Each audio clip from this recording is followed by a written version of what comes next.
ha to hoi ha ge te pu ti la he ke ni ha ku ta go he chang I ya ha we to gi na ha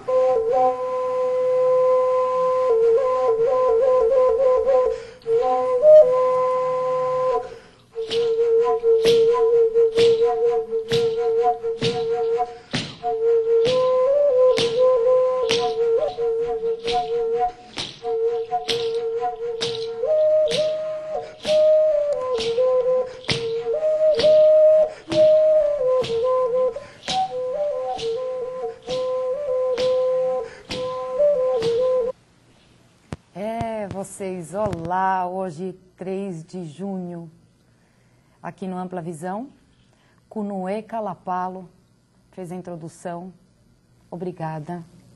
Uma emoção muito grande hoje aqui de ter Kuana, boa noite Kuana, Sani, boa noite Sani, e Kunuê, que é o grande paxé, né, da tribo Terrurum Kalapalo. Vocês me corrijam porque eu sou... Kalapalo. Aldeia tem um nome. Sim. E Kalapalo? Kalapalo é o nome da etnia. Da etnia. E Terrunrugu. Terrunrugu. É nossa língua caribe. Geograficamente, onde fica? Fica aí no sul do Xingu, do Mato Grosso. Fica em Mato Grosso, no sul do Xingu. E vocês estão de longe, né? Aqui em São Paulo. Agora eu queria saber o que você faz em São Paulo. Bom, na verdade viemos para estudar, na verdade, até porque na aldeia não temos o menor conhecimento da cultura branca, a cultura de vocês. E já estamos em São Paulo, já faz 9 anos, na verdade. Eu estudo, e ele trabalha, ele expõe, damos aula de cultura indígena em Museu do Índio, em Budasat. Que coisa boa, olha, eles dão aula, então, lá no espaço do museu, né, o Museu de Budas Artes. Aprender mais sobre a cultura indígena, que é cultura brasileira, língua caribe. No Xingu existe 17 etnias, e caribe. E 5 povos se fala caribe, que são Nafucuá, Kalapalo, Cuicuro, o Alapiti falaram aqui. E Nafucuá. E pertencemos a essa língua também. E Kuana, ele quer falar? Ele quer falar. Então põe o microfone. Ele vai falar caribe. Pakiele hawita haia haie ka pegonyu batate ingal e tu hunang ko hia ha jengin ko haie hungunya ingal ko huakiti ingal ko ha natureza pin et mokla wana mi ingo ha ko to te tingi ka pe te ha thoni ti hoike te ha thoni ti hoike ma hui cha hokin te ki bata hoike ingal ko huakiti ai ha ia strui branco ko sui dalgo aí está como índio no imoki poin dia que no Brasil inteiro já isso é tudo se assim o tá gostando de aí a que ele huitagele tem uma oportunidade de saído e é um ano da torre de e é uma oportunidade de o arupi de lá que um do hang na no hate que até na no hate que todo aí na no que ele é um peti moki de lá huitagele kanga ele hata tinha para hate que kanga ele hate que ele hata ko todo o vinho automote e guinhe ne automoko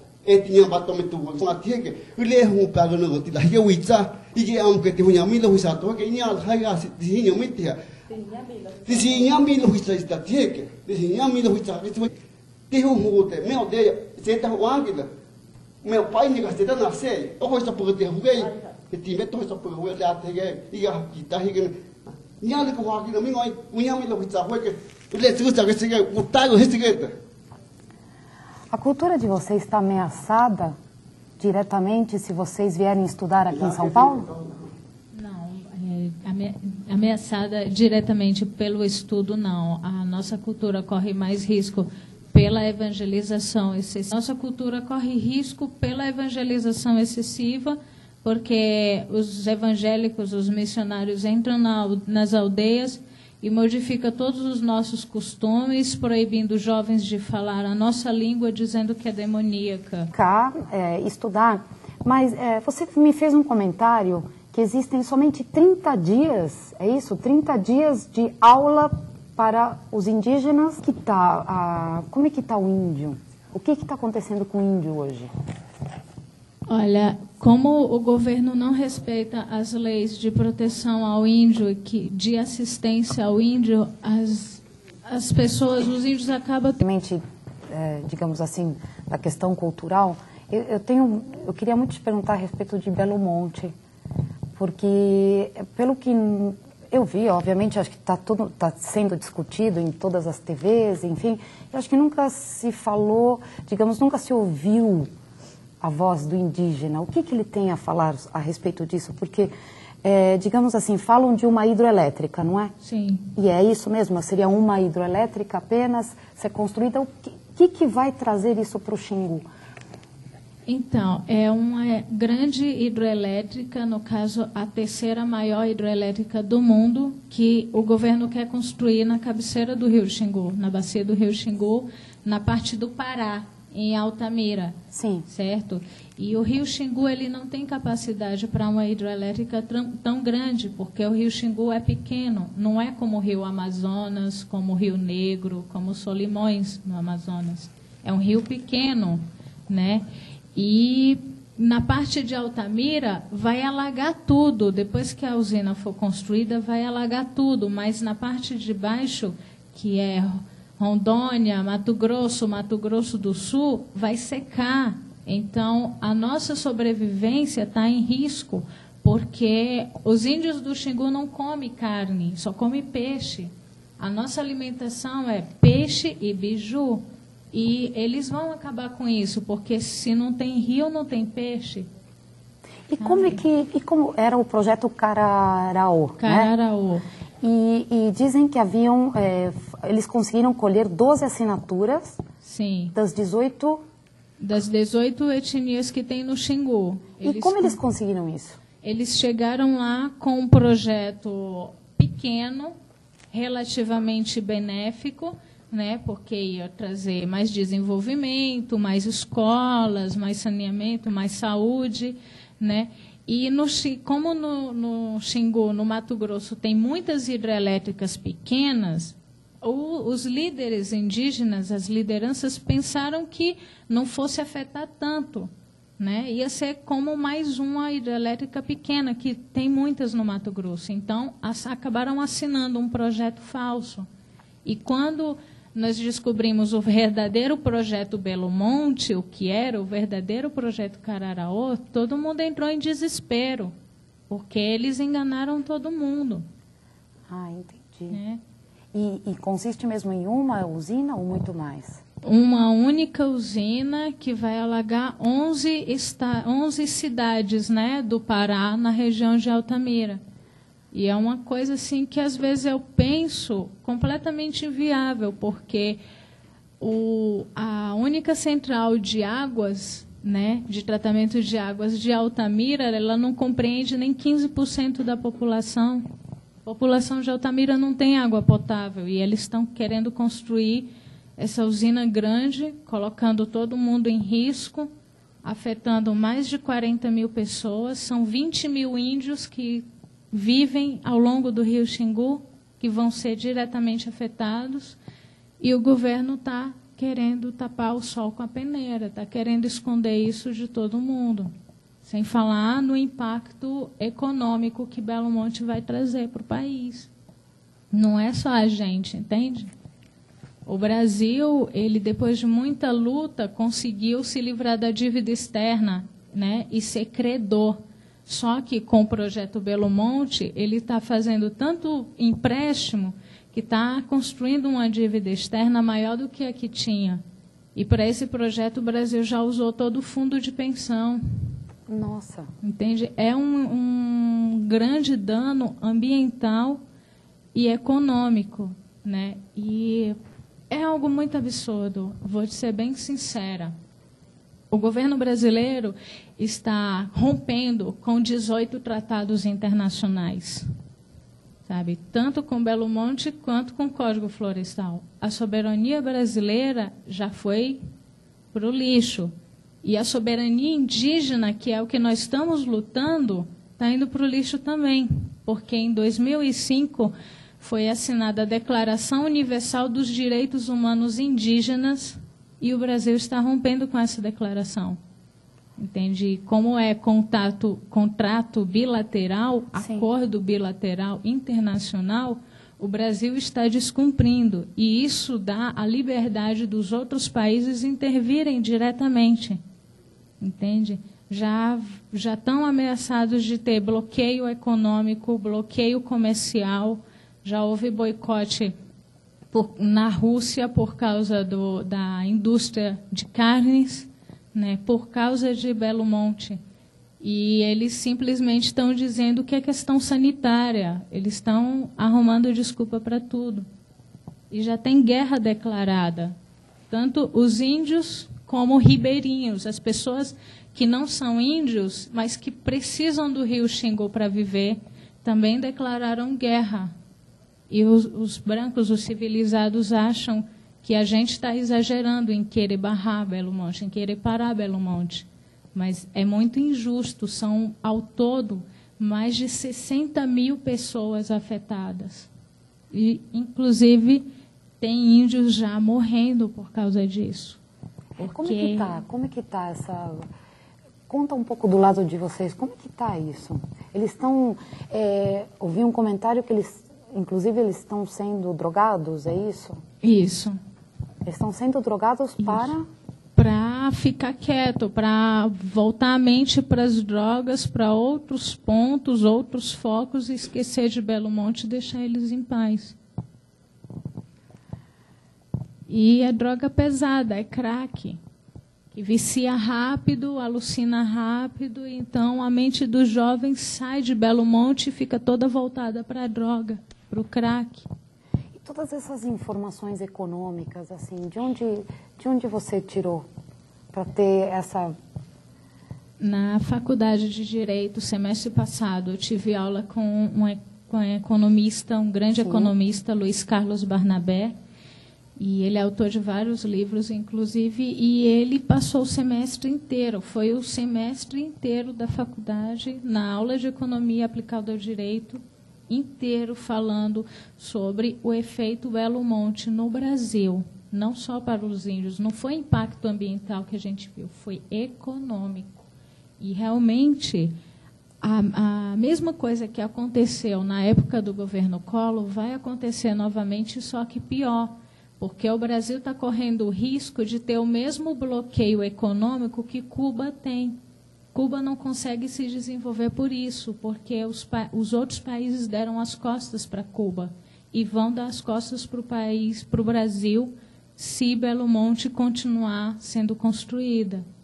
E o Brasil já desafiou, né? José Sarney já desafiou, porque é o senador hoje, né, presidente do Senado, José Sarney, que foi o grande cabeça do projeto Cararaó, conhecido como Belo Monte. E ele já assinou essa, entre aspas, sentença de guerra quando a Organização dos Estados Americanos, a OEA, mandou uma ordem de parar Belo Monte e ele simplesmente disse: esse assunto é meu, não se meta, né? Alegando que a OEA estava ferindo a soberania do Brasil. Mas, na verdade, quem está ferindo a soberania do Brasil são os próprios governantes. Estão mostrando vantagens onde não tem, estão apresentando para nós vantagens onde não tem, que é escola, saúde, saneamento, trabalho. E isso é uma coisa que o governo tem obrigação de fazer, independente de Belo Monte ou não. Agora, o que eles não estão vendo, o que eles estão, aliás, mentindo para todo mundo, é que não vai afetar nós. Isso é mentira, porque eles falam que a barragem vai ficar a 30 quilômetros das reservas indígenas. Mas eles não veem que, certo, 30 quilômetros não é muito, é pouco. Porque ao longo do rio tem muitas aldeias, tem muitas etnias, né? E todos os índios, todas as etnias, as 190 etnias que tem no Brasil, todas estão unidas contra Belo Monte. Todas. E você sofre ameaças? Sofro. Eu tipo? Já recebi ligações, 2 ligações. Eu tive que trocar o número do meu celular porque eu recebi 2 ligações. Me disseram que ou eu paro com a palhaçada ou o meu destino ia ser 7 palmos de chão. E qual seria, na visão de vocês, qual seria a melhor atitude para se tomar agora? Um parque ecológico? O que seria? Porque eu penso no Parque da Patagônia, né, onde Sim. os índios vivem tão bem lá. Foi a melhor solução acho que o governo argentino tomou para cuidar desses índios. Sim, transformaram a Patagônia em patrimônio mundial. Sim. É a única saída que a gente tem para ter tranquilidade, de transformar toda a Amazônia, pegando desde do Amazonas até Pantanal, Mato Grossense, no Mato Grosso do Sul, e transformar em patrimônio mundial. Porque Floresta Atlântica, a Mata Atlântica está aí, micro, né, acabando cada dia. E com a Floresta Amazônica, que é a nossa casa, vai também, eles vão tirar também.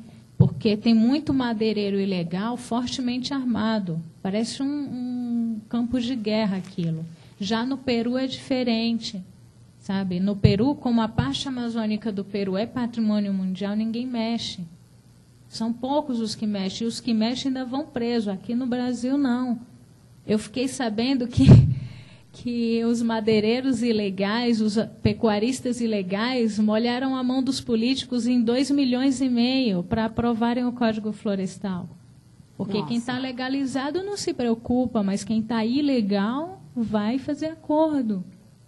Então, os políticos, os brancos, fizeram as leis para quebrar as leis. Eles mesmos rompem as próprias leis, infringem as próprias leis.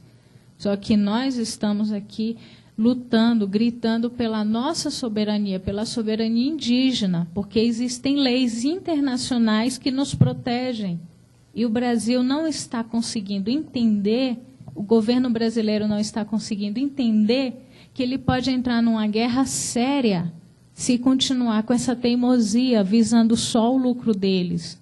Porque fica muito claro, uma hidrelétrica grande desse jeito, com gasto enorme, que só de manutenção vai ser 11 milhões por mês, certo? E simplesmente num rio pequeno, que não tem capacidade, fica claro que é aquele famoso, como diz, jeitinho brasileiro, né, de camuflar a corrupção. Isso fica claro. Fica claro, só mesmo quem não quer ver, que não enxerga, que acredita neles. E quanto à FUNAI, ela trabalha bem com vocês? Não. Não, né? Não. Bom, eu morei um tempo no Tocantins, eu tive a 30 quilômetros quase de uma das tribos, né? Antes de Palmas do Tocantins ser edificada. E eu perguntava isso muito para os índios, falei assim, ué, e onde estão as peças de vocês, né? Porque naquela época eu era uma jovem, né? Não perguntaria mais que isso. Cadê essas peças lindas? Vocês só têm isso para vender? Não, a FUNAI leva embora. Leva e vende. Nós não vemos nada disso aqui. E havia apenas um caminhão disponível para levar os índios que podiam estar doentes até a cidade. Sim. Digamos uma vez por mês, que era quando eles iam buscar provisões. Então, e eu mesmo vi também o pau-brasil ser degradado e, digamos assim, quando havia muita fiscalização nas estradas, eu vi tábuas de pau-brasil serem jogados, eram colocadas notas fiscais dizendo que era um outro tipo de madeira, ipê roxo, ou enfim, alguma coisa que pudesse ser confundido, e eram jogadas, simplesmente descartadas no meio da cidade, e ninguém via aquilo. Aí você perguntava, o que é isso? É pau-brasil. Opa, o que faz pau-brasil? Né? Uma madeira, isso há 20 anos atrás. Então, quer dizer, eu sou prova viva de ter visto tudo isso. Então, e hoje eu vejo, você vem aqui no meu programa, nós íamos falar da sua cultura e tudo mais, e sabe, ouvir esse tipo de verdade, digamos assim, Realmente me comove. Eu entendo, mas é isso mesmo. Me comove. É isso mesmo. E tanto que no IBAMA, né, que também era um órgão para proteger a nossa casa, que é a floresta, o meio ambiente, também foi corrompido. Todos os superintendentes do IBAMA que se puseram contra Belo Monte foram exonerados por improbidade administrativa, o que não houve. Sim, literalmente de um dia para o outro foram exonerados e colocaram no cargo substitutos a favor de Belo Monte. Tanto que, mais uma vez, foi emitida, agora no dia 1º, uma liminar autorizando a construção de Belo Monte. A nossa esperança é que o Ministério Público já entrou nessa liminar do IBAMA que foi emitida. Sim. Né? E uma tentativa de Tapajós é uma tentativa desesperada, porque índios estão saindo da terra, a nossa soberania. São 500 anos lutando pela nossa sobrevivência que eles não permitem, sabe? Eles não realmente alheios à nossa cultura. São poucos os índios que trabalham na FUNAI, trabalhando. Mas como no Amazonas, que eu tive presente no ano passado, né? Lá, na FUNAI de lá, só tem brancos, né? E não funciona. Aprovaram um projeto de R$300 mil, e quando o governo liberou, eles informaram que o projeto foi vetado e depositaram o dinheiro na conta de uma pessoa que a gente não sabe nem quem é. Nossa. E com Belo Monte está acontecendo a mesma coisa, né? Eles estão mentindo para a gente, estão mentindo para a população brasileira.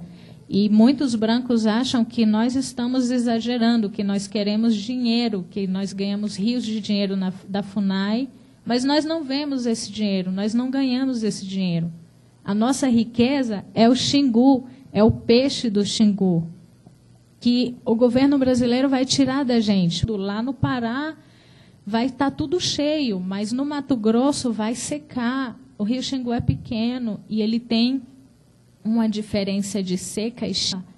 Quando ele estiver cheio, ele vai deixar de ser um rio e ser um igarapé.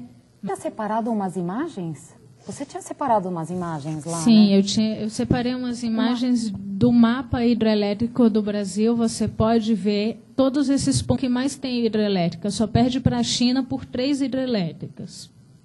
Depois do projeto Belo Monte, que vai ser no Pará, lá em cima, na parte de baixo do Pará, no país inteiro, fora uma 3ª usina nuclear. Né? Então, a floresta nenhuma, rio nenhum, suporta 72 hidrelétricas. Nossa, nunca. Só no rio Tucuruvi, na hidrelétrica, já vão construir mais 2. Né? Então, depois disso, cada árvore é vida. Não é uma simples árvore. Não é porque não fala, não anda, que deixa de ser vida. Para nós é vida, a gente respeita. Eles não respeitam, por isso que eles estão indo dessa maneira, matando todo mundo, que estão ameaçados de extinção.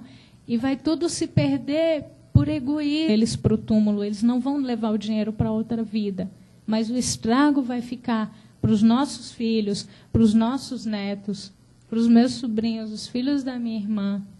Entende? Toda essa desgraça que eles estão fazendo. E a gente clama, a gente implora pela justiça, para que eles mesmos estão quebrando.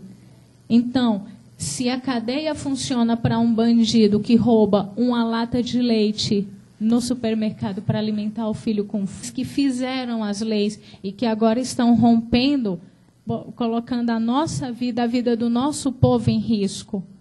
Entende? É assassinato, pelo que eu vi na matéria de direito penal, é assassinato, é homilites consórcio, um concurso de crimes, onde tem autores passivos. Dá para ela o microfone. Pode pôr, pode. E por isso que preferimos chamar o Belo Monte de Belo Monstro. Isso que é um monstro para a gente. Para todos nós, né? Porque, na verdade, se afeta Sim. o pulmão do mundo, né? Se afeta toda... Um detalhe que o brasileiro também não está vendo é no setor econômico, né? Sim. É o brasileiro que vai ser cúmplice da morte de vários índios, da morte de vários animais, na morte de várias árvores que estão quase em extinção, como a araucária, que quase não existe, como o pau-brasil que você citou, que quase não existe mais, são poucas, né? Então, o brasileiro que apoia Belo Monte, ele está sendo cúmplice porque ele vai pagar a construção de Belo Monte com os impostos, porque o fundo de pensão já está sendo usado para isso, né? O fundo de pensão, e sem falar o empréstimo que estão fazendo, que é bilionário, né, para a construção dessa usina, e que o brasileiro também vai pagar. O Brasil é o país que mais tem impostos no mundo, e os impostos mais caros. É a taxa de juros mais alta do mundo, e ninguém faz nada, sabe? É o país que chama a obrigação de votar como direito. Se fosse direito, seria como nos Estados Unidos, que vai quem quer. Eles que têm que batalhar para convencer. Aqui não, se você não for, você paga multa. Então, não é direito, é obrigação. Que nem as escolas, a saúde, que é a obrigação deles, dos políticos, de fazer, independente de Belo Monte. Então, Belo Monte não vai trazer benefício, como eles estão dizendo, nem para nós, nem para o nosso povo, nem para os brancos civilizados, porque vai ser os brancos civilizados que vão pagar toda essa desgraça, toda essa monstruosidade que vão fazer. E, de verdade, a guerra está declarada. Você pode chegar para qualquer ribeirinho, para qualquer pessoa não índia, que tem na extensão do Rio Xingu inteira, lá no Pará, no Mato Grosso, e perguntar: você concorda? Não, não concordo. E se for para morrer, eu morro lutando. Todos falam a mesma coisa. Gente, cadê? Não tem maneiras tão alternativas, né, da gente extrair energia, enfim, não tem. Aqui no mesmo programa, já trouxe anteriormente pessoas que podem fazer isso. Realmente, esse aqui é um grito de independência, né? Hoje, o Ampla Visão é um grito de independência, e essa aqui é uma porta aberta para vocês, quando vocês precisarem. Vai afetar os índios isolados também. Sim, sim. Tem isso também. Há índios isolados que não... Outro risco maior. Há aldeias isoladas de índios que não falam português e que eles não estão nem sabendo disso direito, sabe? Só sabe que o governo quer construir a barragem que vai alagar tudo, né? E eles correm sério risco de vida, entende? Porque eles estão isolados, eles não têm contato nenhum com o homem branco, não falam a língua dos brancos, o português, né? E eles estão correndo sério risco de vida. Como ela lembrou, eles estão isolados, e o governo não vê isso também, né? Ninguém nem foi lá, porque não tem tradutor, não tem ninguém que fale a língua deles para traduzir. Meu Deus. Eles só se comunicam entre indígenas. Só. Com homem branco, eles nunca chegaram a se comunicar. Pois poderia se fazer uma ação, né, para poder... Tanto medo que eles têm do homem branco. Nossa. E é medo mesmo, medo mesmo. Acho que isso está na responsabilidade de vocês, né? Minha mãe mesmo, ela sofre direto, ela liga às vezes pedindo ajuda, faz alguma coisa, porque eu não aguento mais. Eu estou em depressão todos os dias, eu não paro de chorar, só pensando em Belo Monte. Tá? Eu já estou aqui de Belo Monte, sério. Bom, espero que os grandes deuses, né, todos eles, protejam e iluminem a cabeça dos políticos, não é? E nós vamos ter que encerrar o programa, porque nosso tempo já foi. Eu gostaria de ficar horas aqui com vocês. Eu gostaria muito que... E gratidão pelo convite. Muito obrigada pelo convite. Realmente é muito triste. O governo dá as costas para 300 cientistas que apresentaram a inviabilidade de Belo Monte, cientistas brasileiros, mais 80 cientistas do mundo inteiro que mostraram que é inviável, né? E mais de 1.700.000 assinaturas de brasileiro contra Belo Monte. O governo está dando as costas. O brasileiro não quer e o governo está insistindo. Eu queria encerrar dizendo: Xingu vivo sim, Belo Monte não. É isso aí, estamos na luta. Xingu vivo, Belo Monte. Xingu vivo sim, e Belo Monte não. Dia 20 de agosto tem protesto contra Belo Monte. Aonde que vai ser? Na Paulista, em frente ao MASP. E a gente vai estar lá gritando. E, inclusive, eu quero fazer o convite a você e a quem está assistindo para estar presente nessa manifestação dia 20 de agosto na Paulista. Eu estarei com certeza. E como eu sei estarei que com certeza com vocês. Como eu sei que o vídeo vai para o mundo inteiro, eu quero fazer um pedido especial a amigos dos Estados Unidos, que eu tenho amigos índios dos Estados Unidos. Please, my brothers, with my heart, with all my soul, please help us. We need your prayers. We need your force. We need your energy. Please help us. Thank you. I love you so. Eu queria ensinar assim, falar um pouco aí minha língua caribe para o chofre do Xingu, bem rápido.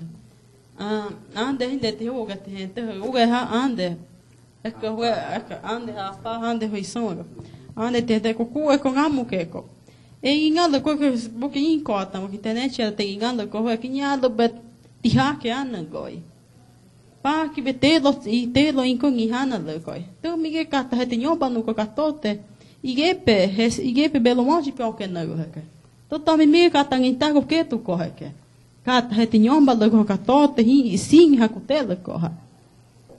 That's good. Vou falar um pouquinho, tá? Minha preocupação é essa que nós estamos resolvendo aqui agora, né? Porque como que é mais para frente, porque tem muito neto, muito neta, muito para frente, a gente pensa no futuro, mas como que vai alimentar depois, quando vai acabar com tudo, floresta nossa, que lá do Xingu, onde eu moro, porque vai largar tudo. Água vai entrar no meio do mato, vai matar tudo animal, vai matar tudo mato, vai acabar com tudo o rio, vai acabar com tudo a daí, depois, onde a gente vai conseguir alimento? Aí a gente já vai terminar, vai perder tudo o arupe que a gente faz todo ano, tudo festa que a gente usa. Dia de festa, o que a gente vai comer? Meu pensamento, minha preocupação é isso aí, ó. Eu não posso perder nossa cultura, mas é natural, ainda tudo Xingu, tudo por de Xingu. Tudo são nossos, e nem eu estou pintado, só que eu estou pintado só no rosto, porque eu pintura nossa tudo inteiro, no corpo inteiro. Então, eu quero, não quero perder isso aí. Quero sempre assim mesmo, tudo natural, né? Só isso. E índios brasileiros, jovens índios brasileiros, vocês são guerreiros, vocês têm a força. Por favor, lutem, não se abstenham, não tenham medo, porque nós somos os donos da terra, nós podemos. Nós temos a força de Tupã, nós podemos. Por favor, lutem. Xingu vem por sim, Belo Monte não. Bom, gente, eu vou encerrar com o Paché tocando o fechamento, né, deste programa, que ele foi extremamente especial. E aguardo vocês na próxima sexta-feira com mais um Ampla Visão. Paché, por favor, encerre o nosso programa.